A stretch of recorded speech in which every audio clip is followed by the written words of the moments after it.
Okay, here we go. We are back here, the Endling, the last, okay? Part 1, the end begins. We've just finished chapter 6, so we are ready to start chapter 7, the poacher's return. I motioned for the wabbit to stay low, unnecessary given that a wabbit standing on tiptoes is still shorter than a dairn creeping on all fours. Leading the way, tree trunk to tree trunk, I calculated each step for silence. The scent of humans and horse and dog grew stronger.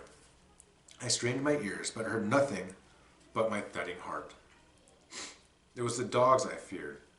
The nose of a dog is almost as talented as a dairn's. But the breeze was my friend, blowing them to me and concealing us. One human was nearer, I was sure of it. The others were farther back with the horses. With movements so slow and cautious, I doubted any predator, human or otherwise, could detect them. I pushed aside the brambles of a bilberry bush, and there he was. He stood alone near a fallen log in a small clearing, intense concentration on his face. Slender and tall, he was dressed in simple peasant clothes, a faded brown shirt beneath a leather jerkin, fastened with a belt, woolen trousers, and tall, buff leather boots. I knew almost nothing about human emotions, and yet I sensed somehow that this one was anxious. No, more than that, he was angry. "Did you ever catch sight of it again, guide?" It was not the slender boy, but a yell from deeper in the forest. "No, master," the boy called back. "Drowned at sea, most likely." I heard the faint sound of horses stamping their hooves impatiently. Nearby I heard two sets of feet, human, I thought, plodding through the underbrush. Two bearded men came into view on either side of the boy. One was short and heavy-set, the other tall and gaunt. I recognized as the leader of the poachers. They were dressed in cast-off bits of armor over leather jerkins. Each had a sword, a bow, and two knives. "What was it, do you think?" asked the leader. "Thought it was a wolf or dog, maybe," said the other. "But the way it practically flew right into that cliff, I'm thinking it had to be a dairn." "Never seen a dairn in my life. Never met a soul who's seen one." The leader leaned back against the thick pine tree, arms crossed. "Boy, what do you think it was?" "I'm not sure," the guy said.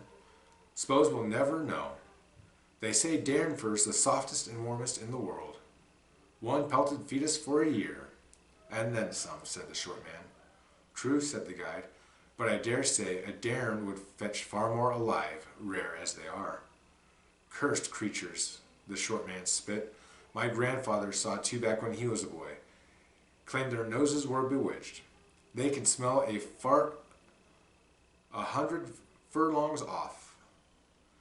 The leader grunted a laugh. "Here's hoping where there's one darn, there's more."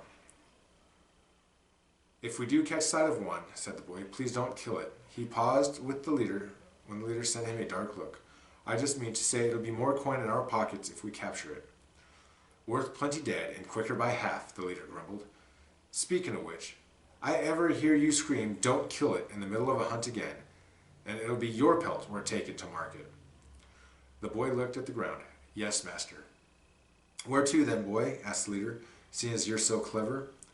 The guide turned, then stood still as stone, staring into the trees. He was looking in our direction.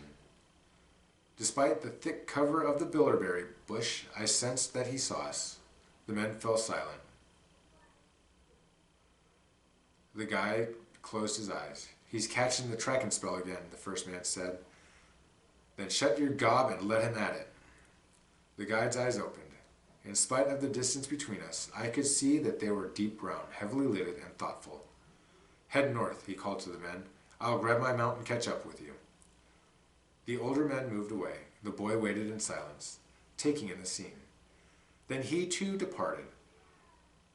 But before he disappeared into the trees, he stopped and glanced back toward us, and I thought, though I cannot be sure, that he was smiling. All right, that's the end of the chapter. I love you, and I will see you soon.